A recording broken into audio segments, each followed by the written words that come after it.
So as Randy mentioned, I'm the editor of Exhibitor Magazine, and as such, I'm often invited to speak to groups such as yourselves in all kinds of places like New Delhi, Cape Town, Dusseldorf, and of course now exotic northern Minnesota. And usually when people invite me to speak, they want me to talk about the same thing, and that's emerging industry trends. And it's kind of an amusing request because personally I have a bit of a love-hate relationship with trends in general and enduring ones in particular, or emerging ones in particular. See, I grew up in a household in Watertown, South Dakota, not too far from here, where we couldn't afford trendy brand name clothes. And so I developed a healthy skepticism of trends. After all, a pair of Wranglers may not be quite as fashionable as a pair of Z Cavariccis, which were the height of fashion at Watertown Middle School, but they're just as functional, right? But despite my own personal feelings about trends, the fact of the matter is that trends are important, and trends do matter, if for no other reason than they provide us a context with which we evaluate whether something is contemporary, current, and relevant. For example, I'm currently planning my wedding, which will take place 3 weeks from yesterday. And one of the many decisions we had to make was what our groomsmaids were going to be wearing. And let me tell you, there are some pretty heinous bridesmaids' dresses out there. But a historical look at some of the worst helps to prove my point. So consider these dresses from the 1970s. Just looking at the color trends and material trends of the time, you can pretty quickly determine what era these came from. And then there are these hideous monstrosities from the 1980s. And again, trends allow us a context with which to evaluate visual cues. Now, it's important to note that just because something's trendy does not make it a good idea. I present Zubas and Hammer Pants as exhibits A and B. And even if the trends that you're chasing are good ideas, trends are inherently fluid and risky. But despite all of the potential potholes, exhibitors are notorious for coming to designers and asking for whatever's trendiest, coolest, and newest. It's the exhibit design equivalent of keeping up with the Kardashians. And so as future exhibit designers, many of you, it's important to stay mindful of trends. And not just in the context of exhibition design, but also in the context of fashion, interior design, and retail design as well. Now, earlier this year at Exhibitor Live, I gave a presentation on exhibit design trends, and I looked at 17 different trends, and they range from everything from wood grain finishes to faceted design to large-scale multimedia and even string art. But really good designers know that you can't put all of your eggs into one trend basket. And so they pick and choose from different trends, and they layer them one atop another, and they merge them together to create something that's undeniably trendy, but that's also brand appropriate and entirely unique. Consider this example for Wilson and Brown. It's an interesting exhibit in and of itself, but it's also something of a masterclass in trend integration. In this one exhibit, you see everything from cardboard architecture and faceted design to dimensional back walls and integrated lighting. But this little exhibit from the most recent Euroshop is one of my favorites of all time. In this space, you see wood grain finishes, rustic furnishings, industrial finishes, string art, and even hand-drawn graphics. And what's really remarkable is all of that's within 100 square feet of space. And it doesn't look jumbled or gimmicky. It's sophisticated, even restrained, and of course, brand appropriate. But one of the things that's important to know about trends is that every single one of these trends will ebb and flow, and eventually it'll completely go away. In fact, in my experience, I've only identified one enduring trend, and that's technology. And when I say that technology is the only enduring trend, I don't mean any particular technology. I mean the idea of technology in general. For example, at the International Consumer Electronics Show for years, we saw many companies claiming to have the world's largest flat-screen TV. In fact, one year, I swear, I saw 12 different exhibits that were all claiming to have the world's largest flat-screen TV in their booths. And every year, they tried to outdo themselves, going bigger, and then suddenly, size became irrelevant. And it became who could make the thinnest screen. Similarly, we saw for years cell phones getting smaller and smaller, from the big bag phone that my dad used to carry around to tiny little flip phones, and then suddenly size became irrelevant. And it wasn't about the smallest phone, it was about the smartest phone. and the one that could cram the most functionality into a single device. So even if you create the thinnest television screen, eventually technology will evolve to the point that we're all buying screenless TVs and you become irrelevant. And so it's not technologies in particular that are important, it's technology in general. And now we've got phones so big we had to invent a word to describe them. So why is technology the only emerging trend? Well, when you think about it, it's because technology touches every facet of our lives.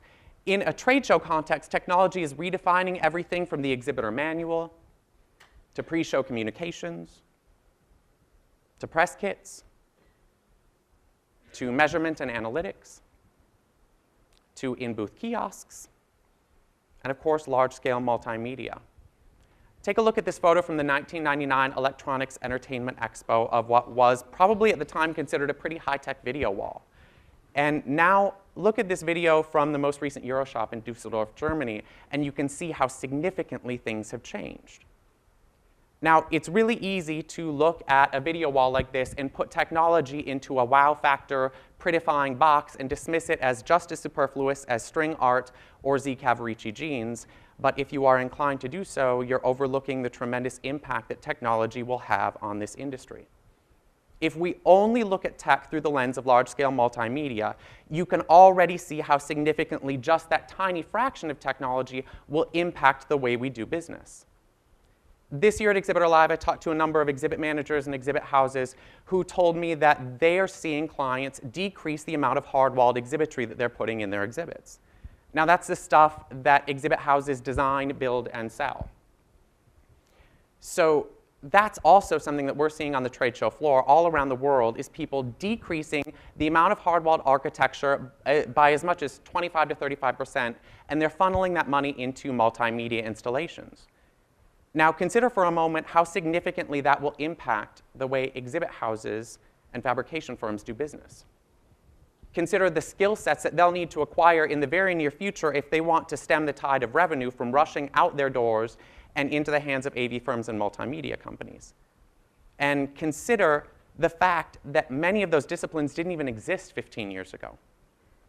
There's a popular statistic from the MacArthur Foundation that estimates that 65% of grade school kids will eventually end up in jobs that haven't even been invented yet. And that prediction was made 4 years ago in 2011.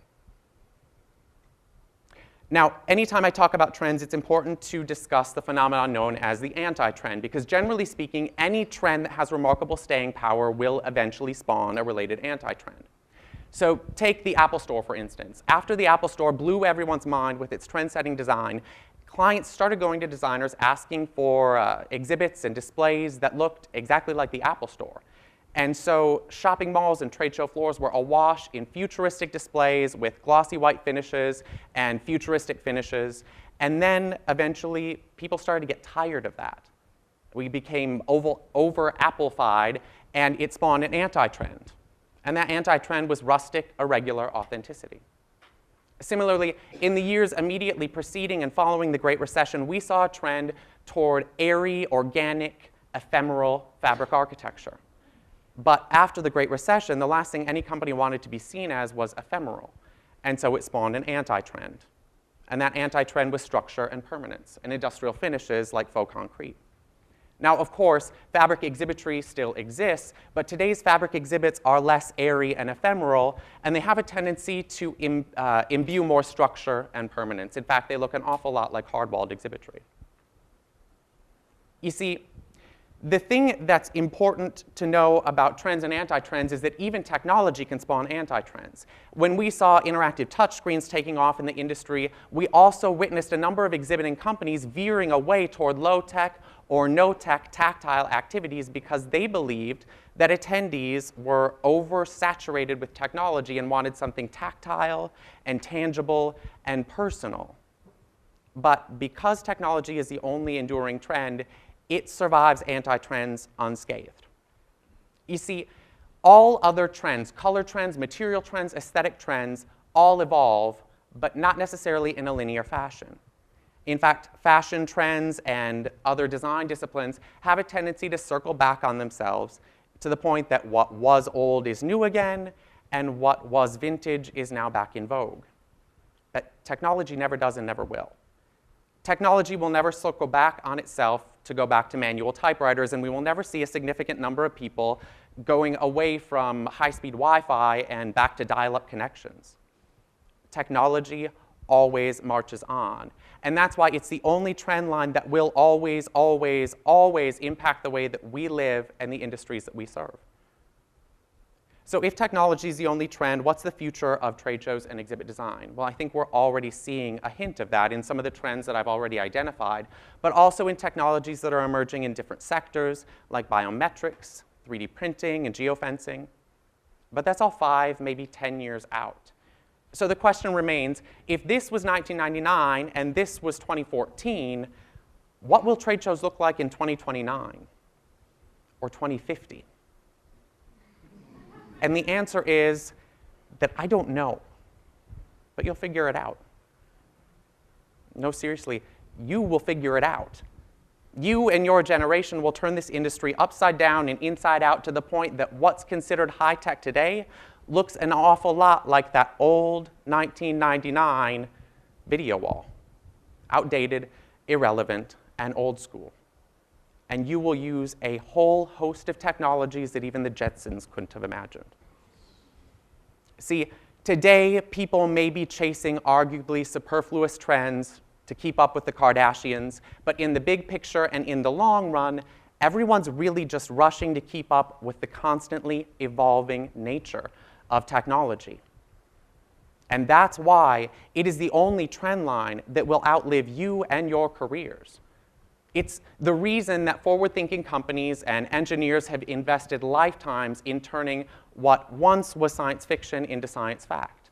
And the fact of the matter is, if you as designers stay mindful of trends and intimately aware of technology's impact on your lives, your aesthetic will never go out of style, no matter what brand of jeans you wear. Thank you very much.